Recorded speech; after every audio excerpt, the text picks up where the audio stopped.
Hey guys. Okay, so I just woke up from taking a nap because it's raining and we're getting like all kinds of like, I don't know, warnings. I don't know, tornado warnings or something. I don't know. And I mean, I do know, but I fell asleep. I had to come home and just um, basically I took a nap. But I wanted to do more videos today, or at least I intended to. And you know, the weather caught up to me. Anyway, I figured I'd just go ahead and record here again because I'm not going back out. But anyway, I wanted to talk about, or one of the things I wanted to do a video on was basically how to be wifey. Because I have talked about hubby, like, are you husband material? And I know it's kind of like the women's turn, like it's our turn to discuss about actually being wifey and what that looks like in different ways. And I have discussed, I think, a lot of this already in a video that somebody asked me to do called how I stay in my feminine energy, right? I actually got asked to do that topic from a few different, male friends, guys that were like, women need that. I guess they need that. I don't know. So anyway, I talked about a lot of this already, but I'm gonna kind of mix. I want to talk about two things in one, I guess. I'm gonna talk about being wifey, and I'm gonna talk about making a house a home. Now,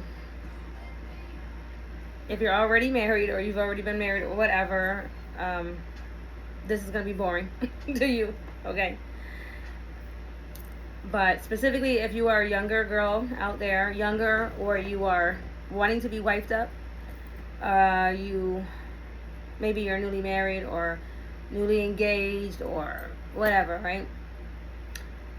You might like some of this information, and I do a lot of hustles. I do a lot of different hustles, because that's what I do. But I go to different people's houses of all caliber, like when I make these deliveries and stuff. And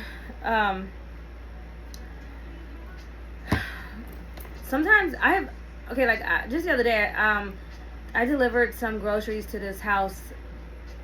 It was a small house that I know for a fact there's a young girl that lives there, and she has at least 2 kids.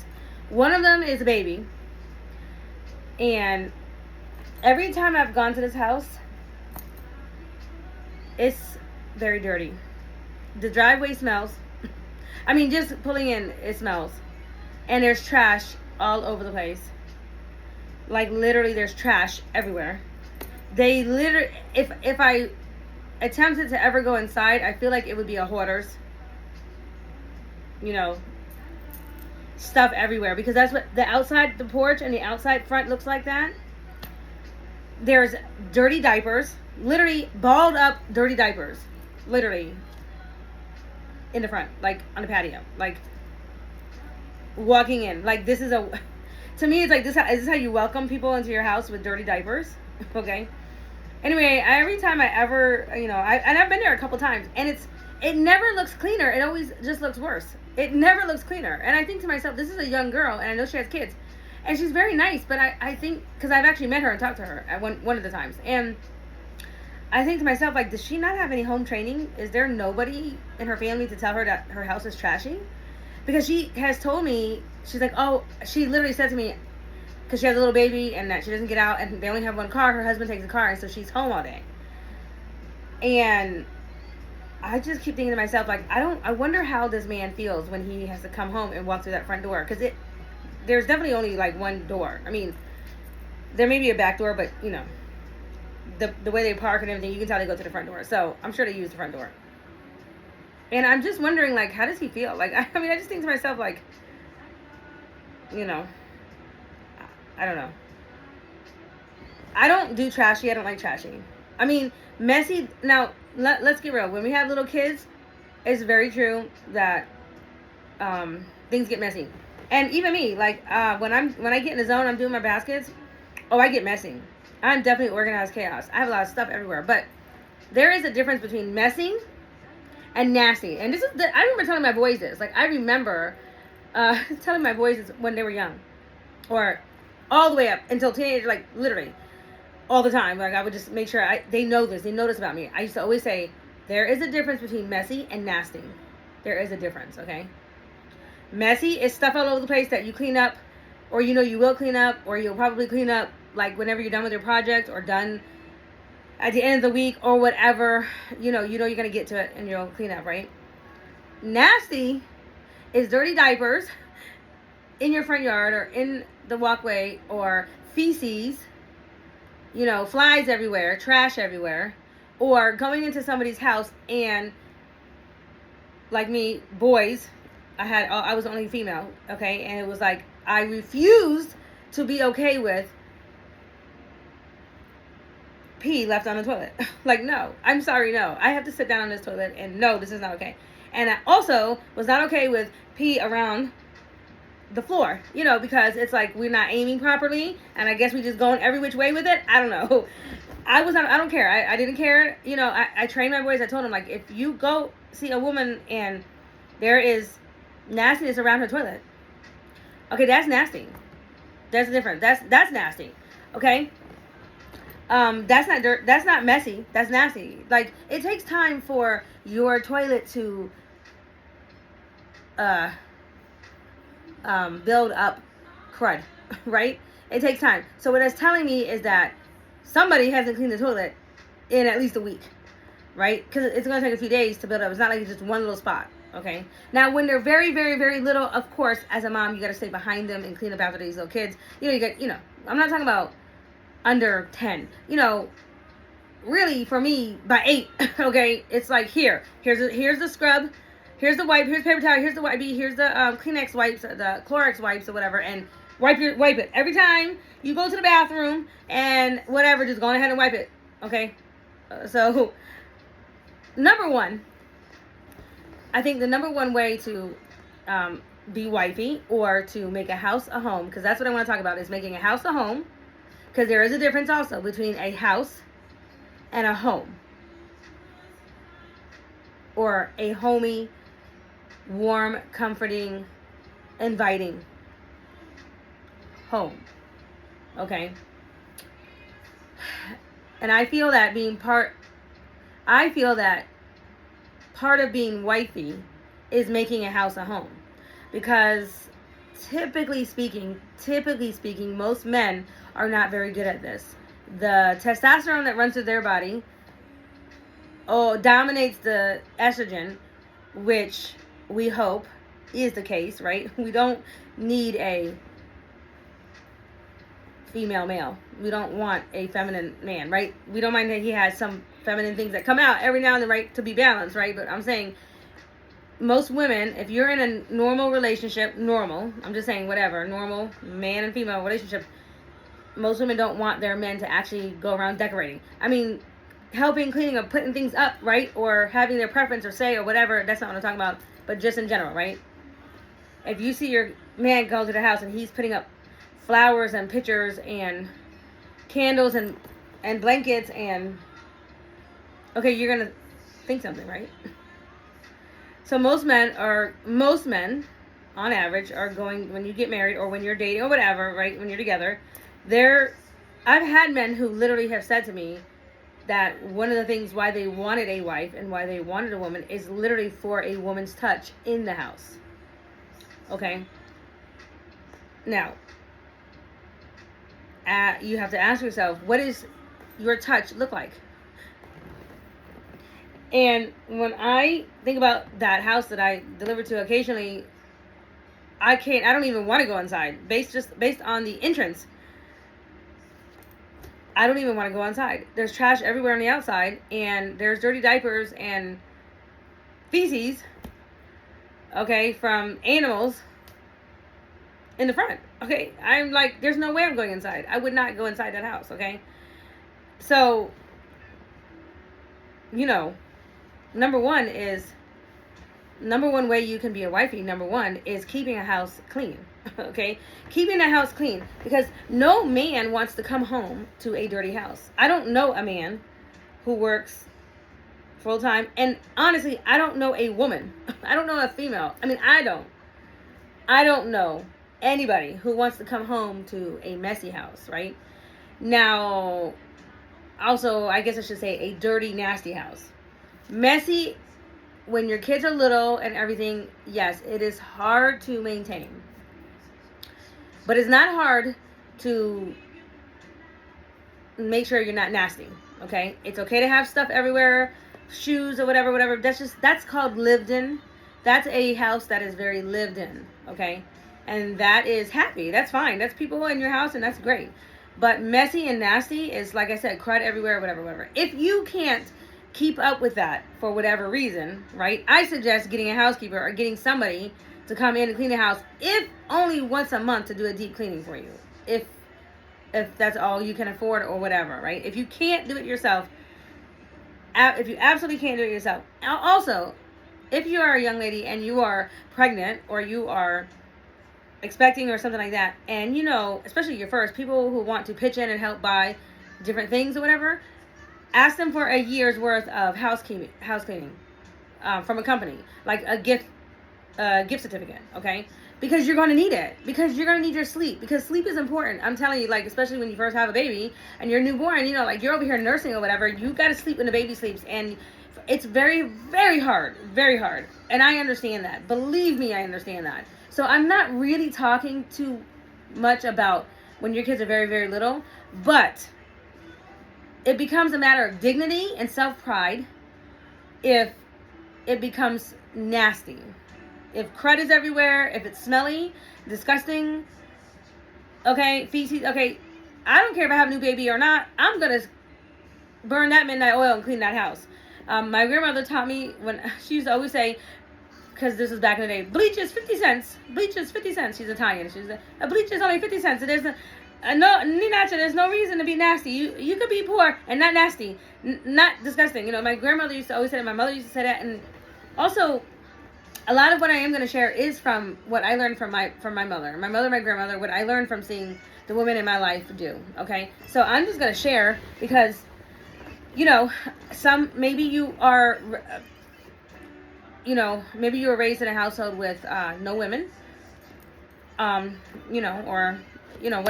whatever your circumstances were, it happens, or maybe you just weren't taught, maybe you don't know, so that's okay,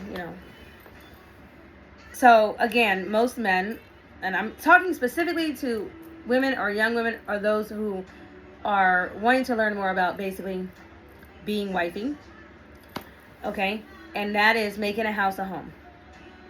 Now, after cleaning the house, okay, or making sure that the house is at least tidy and clean and neat or whatever, okay, then it becomes a little bit of decorating and putting your touch. I don't think that this is hard because I'm creative and I come by that naturally. And I think a lot of women do, but definitely not all. I definitely know for a fact not all women come by being creative or being or know how to decorate or even attempt to decorate. A lot of women. I almost say probably 50-50. Because I am crafty and because I am creative and everything, I hang around a lot of women like that. So I know a lot of women who are like that. But I also have met a lot of my own clients and people who are just like, yeah, they might like a candle. Like, they know how to light a candle and they like that. They'll do that. But when it comes to matching curtains and stuff like that, they kind of at a loss. They're like, girl, you know how many times I've literally been paid many times to go and decorate someone's house or whatever, go in and do different things, little projects and stuff, right? And like, that's okay. That's okay if that's not really your thing. We're all gifted in different ways, right?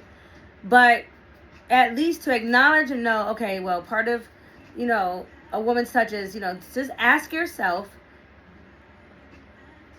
what are your favorite things? And start there. And so basically, like, when you go to the store, or when you go on Pinterest, or when you just go online or whatever, right? And if you were to look at a few things that you like, right? If you see something that catches your eye, things that you like, you want to look at that, right? Take a snapshot of it or whatever, and kind of like analyze the photo, analyze what you like about the scene. Do you like the colors? Do you like the textures? Do you like the ambiance? Do you like the theme? Is it retro? Is it very, is it a romantic feel? Is it like, what do you call that? Romantic country romantic or whatever. There's different, like, there's like romantic look, there's country, there's like a real country kind of home. Is it like farmhouse, is it eclectic? There's classic, there's like a lot of different decorating styles, right? I'm eclectic for sure, but I do tend to be a little bit on the romantic side, but I am very eclectic, meaning like, so some people like to decorate their house where the entire house carries the same theme and color. And some people like to decorate like me, which I like to decorate each room. I like each room to be their own experience and each room to be the room's owner expression. Okay, so like my boys would have car themed rooms or whatever. Or when they were babies, I would do them in the baby room and whatever, and if you're going to make a man space, or if he's going to have his own man cave, okay, then you can put whatever he likes and that can reflect him. I like my kitchens. I love my kitchen to be more Italian, more Tuscany, wine and grape and vino, and definitely like those kind of warm colors. I switched up after I had kids. When before I had children, I liked a more, I guess it was like kind of cold, I don't know, classic, kind of like, I don't know, it was more sterile. It was like, I remember I did cobalt blue, black and white, anyway, checkered, I don't know, that was what I did in the kitchen. But the minute I got pregnant, I looked at my kitchen and was like, oh, this isn't what I want to bring my baby home to. It doesn't feel like a home. And I changed up just that fast. I was like, I wanted something totally different in my kitchen. Okay, because it didn't feel homey to me. And I think it's because it didn't remind me of like what I grew up with, right? So anyway, you want to think about it. So if you're not sure about decorating, you don't have to be perfect, but most men just appreciate very basic stuff. Like most men are not like decorators, okay? And you're not going to probably have an interior decorator come through and grade your house, right? So you want to think about being functional, okay? And when I say functional, I mean for example, like first of all, there's decorative and functional, so you want to bring the two together. So for example, in the living room, right, you have a couch and a TV.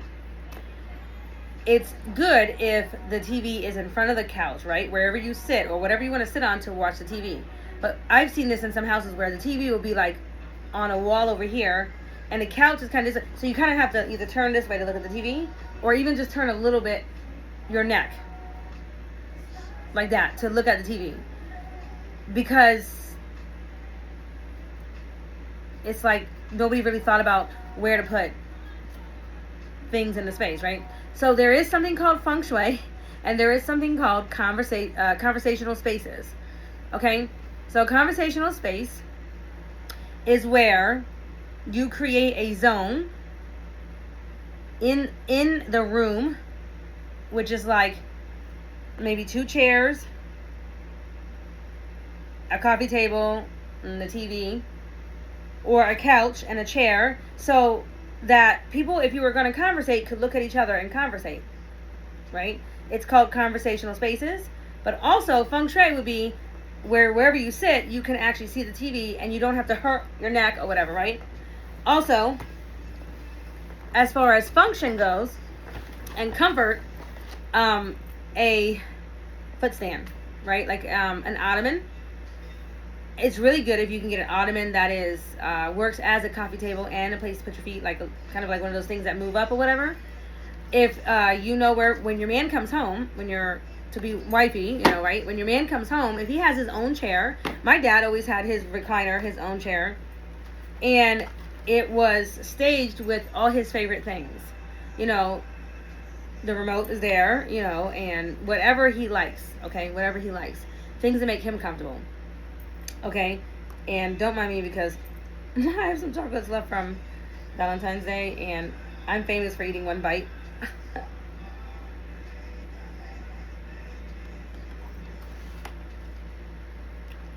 I do one bite out of all of them because I want to taste them all. Also, this is how I ensured people don't come in behind me and eat them. Not my younger son, though. My younger son, he don't care about that. He'll eat. He don't care if I already took a bite. Yeah.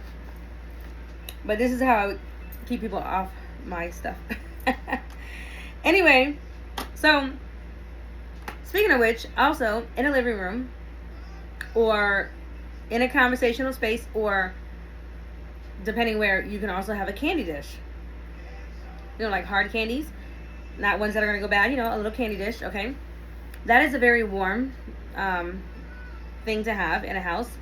Also, blankets. Definitely having blankets on the couches, or throws. They're called throws. That way, if anybody is cold or whatever, it does add warmth to the house, right? Of course, flowers. Of course, curtains. And I mean, I see this in a lot of houses where they only have blinds. And that's okay if that's what you really want. But curtains or some sort of window covering valance will warm up your space, okay? Now, as far as being wifey goes, when your man comes home, it is very, very, very good to welcome him home. And when I say welcome him home, I mean not just like, hey, and go about your business, okay? When I say welcome him home, I mean stop what you're doing and welcome your man home. Give him a hug and a kiss if you want to, okay? And I'm speaking to those who are in love, who actually love their man or want to create this type of an environment, okay? I'm not talking to anybody who is like not trying to be married or don't like that man or can't stand him, okay? Because I know it's hard to do things like this when all you can think of is like escaping, okay? But anyway, you want to welcome him home with a hug and a kiss, you know, and say, hey, how was your day? I missed you. Just say that to him, you know, let him know, like, I missed you. I was thinking about you. Whatever. How was your day? Okay, and stop to address him, to literally address him. Okay? And one of the things that I do is I'm kind of a scanner. I scan for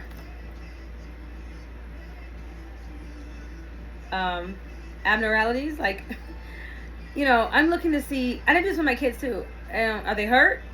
You know, is everything look the right? Is every hair in place? Like, is there anything on the body that's missing, or, you know, marks?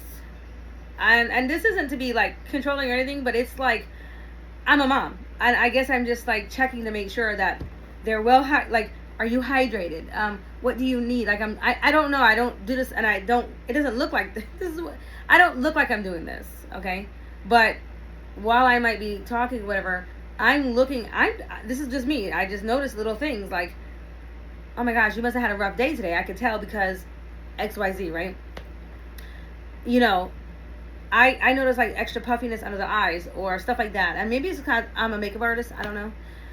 But in any case, you know, you want to welcome him home. Okay, so you welcome him and let him know that you love him. And depending on the type of man that you have and all of that, if you can sit down with him and give him 5 minutes or however long he really needs to kind of tell you, you know, and let him know that you're interested. Like, so he knows that you're actually interested. Also, whatever time that he actually gets home, let's say if you know he's gonna walk through the door around 6, like, it's good to have dinner starting around 3 or 4, maybe even 4 or 5. Okay, it just depends on what you're cooking and how extensive it is. Okay, but I love my chocolate. Anyway, if you're making something that you can make earlier, because like for me, I feel like I start losing steam around 5 o'clock. Meaning, like, 5, 6 o'clock, I'm starting to want to relax myself, okay? I don't want to get up and start cooking. I want dinner to be done. So when I'm actually home, and I'm wifey or whatever, I'm trying to actually have dinner made around 2 or 3 o'clock. And then that way it's on the stove and it just has to be warmed up, basically, when he gets home. Like, just heat it back up or whatever. But it's already pretty much there. Or if you're, whatever you're cooking, you can put it in the oven and have it baking on low, okay? And the other thing with that is that it does smell the house up very nice with the aromas of dinner, okay? Hopefully you didn't burn anything. If you did, we got to get rid of that smell. But in general, I have noticed that when I cook things like chicken soup, cookies, if I bake cookies,